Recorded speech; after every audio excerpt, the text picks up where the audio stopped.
The next part of our recipe is to melt the dipping chocolate to make our cake pops. I bought this Baker's dipping chocolate, which is real milk chocolate that you just put in the microwave. All you needed to do was remove the top, the lid, and there was a plastic, very hard, adhesively stuck plastic wrapper, top to this that I spent time over the break to remove nice and neatly. It actually smells like dark chocolate. It says it's milk chocolate, but it smells kind of bittersweet. This is what it looks like. And then I'm gonna put this in the microwave for 30 seconds. It says only to put it in for 30 seconds at a time.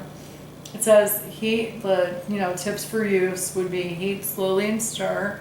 You don't want to overheat it because the chocolate will separate and become chunky. You don't want it to be like that. You want it to be a nice smooth milk chocolatey texture, something very light and smooth. I'm going to put this in the microwave as is, without the lid and without the plastic wrapping, of course.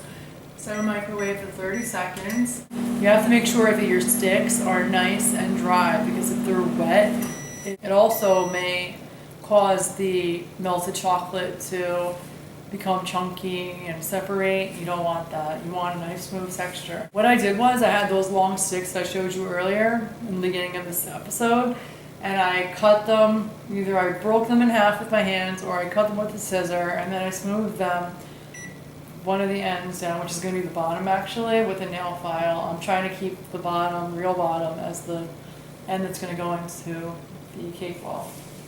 Repeat until most of the chocolate's melted, so this is going to take more than 30 seconds. But it says 30-second intervals. So we're going to do this a few more times until it's melted. Who knows how long it's going to take. It's my first time, so we'll see. The good thing about this chocolate, after you melt it, you could just you let it cool first a little bit, put the lid back on, and then you could refrigerate it for up to 2 weeks. And you could reuse it or use the unused chocolate as often as you like. Alright, now it's starting to melt. Still not there yet, but if you can see this, I'm stirring and it is melting. It still probably needs a little bit more time, but we're at a good start. I want to put this on, you can put some strawberries, or use this like a fondue, or on ice cream, or chocolate chip cookies. So I'm going to put this in one more time. I think one more time will just about do it. It's a good idea too to use a stick. I can always look at this. In between takes, I'm just kidding. Alright, one more 30-second shot in the microwave. The chocolate is right where I'd like it to be. So it took 1.5 minutes to come to this consistency. If you can see, I don't want to spill it on my floor. Would not be a good idea. Alright, so we have our cake balls. Cake balls that were in the refrigerator for almost an hour, or roughly an hour. So at least a half hour longer than it needs to be. We are about to dip our chocolate sticks into the cake balls and assemble them. I just put the melted chocolate back into the microwave just to ensure that it is in fact melted enough for us to dip these in, and it's going to be a really interesting experience because the balls should now be cooled. Putting the cooled balls into more melted chocolate. So I melted the chocolate again. I'm going to put this down so I can dip these right in. Alright, so I'm going to take the stick. Let's see, this is a big stick. Put this into one of the larger balls. And this one's good. Stick this in. Oh, what am I going to do? I forgot that these were supposed to go in. So we're going to be one step behind, but that's okay. My friend actually said that she used candy sticks. I don't know why.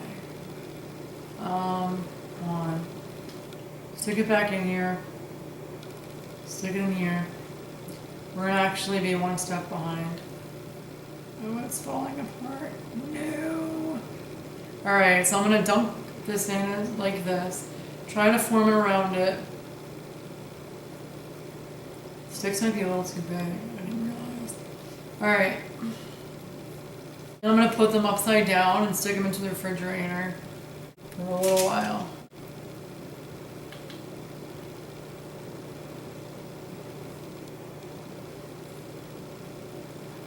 Same thing with this one. No, don't break on me. No. I'm gonna take a stick, dip it back in the chocolate, put it in the ball, kind of form it around it.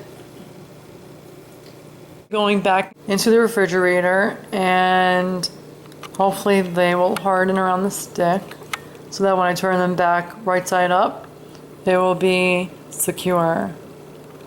We'll see. Welcome back to Miss N's classroom. We are going to complete the assembling process of making our cake pops. What I have here are the cake pops that are now attached to their sticks. Let's see how this works. I'm scared.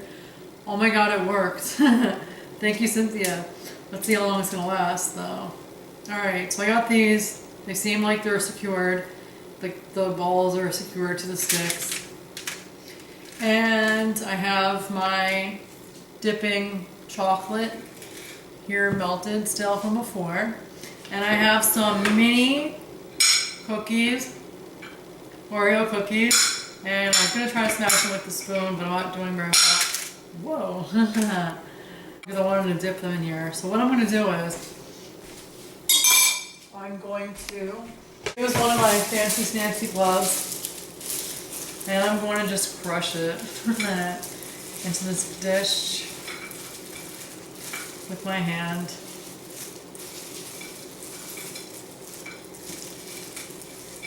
Use my other hand. Maybe this one's be stronger. Okay.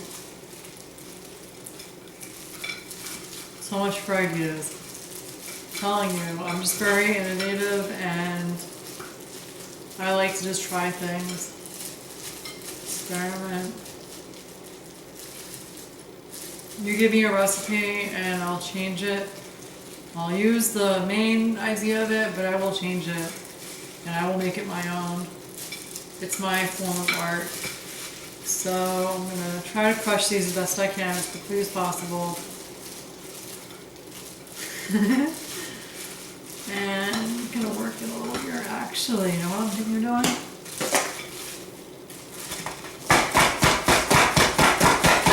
Crushing it. Apart. I would take one of my pans, and I'm not going to. Alright, I'm going to squish these. The reason why I'm squishing this is because I thought, why not make cookies and cream cake pops? You know, we need to dip it in something, right? Whenever I see these somewhere, they're either drizzled with something or coated. It reminds me of a candied apple. They're not apples, but you're gonna go sweet, why not go all the way out? So we're gonna be doing this.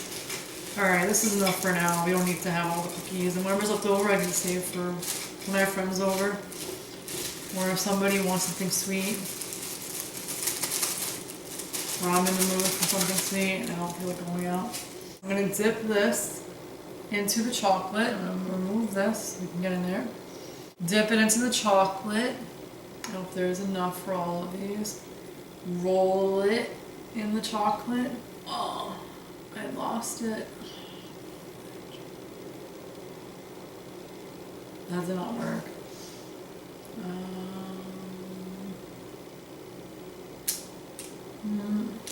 Well, that's embarrassing.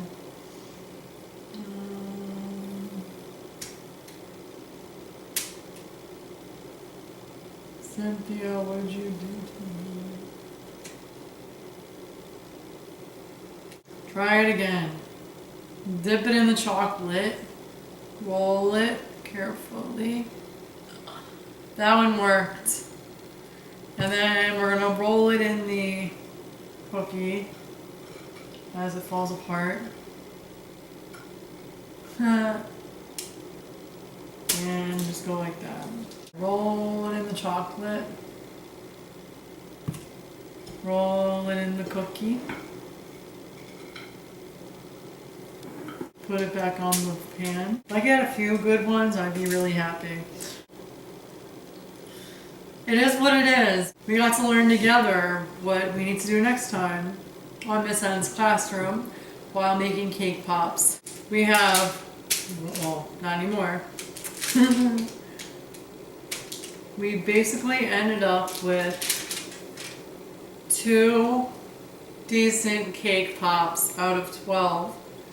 A few of them I didn't even get a chance to really play with, but it is a work in progress. I know these will taste really good, but they didn't come out as they were supposed to, but the form of these cake pops were as I had anticipated. I predicted that this recipe was going to be a bit too challenging for me, but I wanted to learn with you in Miss N's classroom, and I will taste one of these that did get destroyed, but I'm sure it is delicious. Let's see which piece I'm gonna get to. And dip this in the cookie. Try it. I'm sure they taste delicious. Alright, let's see. I'm gonna sample a broken part of the broken cake pop versus one that's not broken because I didn't do the twirl. Alright.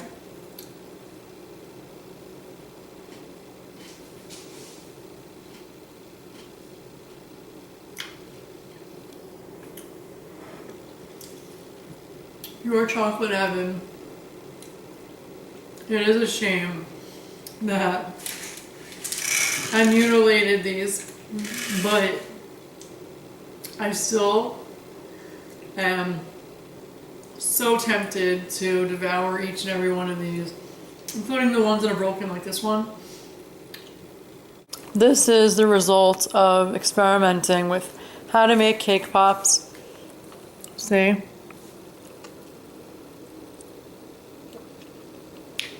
Cake pop baking 101. This is not what you want to do. This just comes to show you that it's okay to experiment with food because it doesn't always happen the way you'd like for it to happen.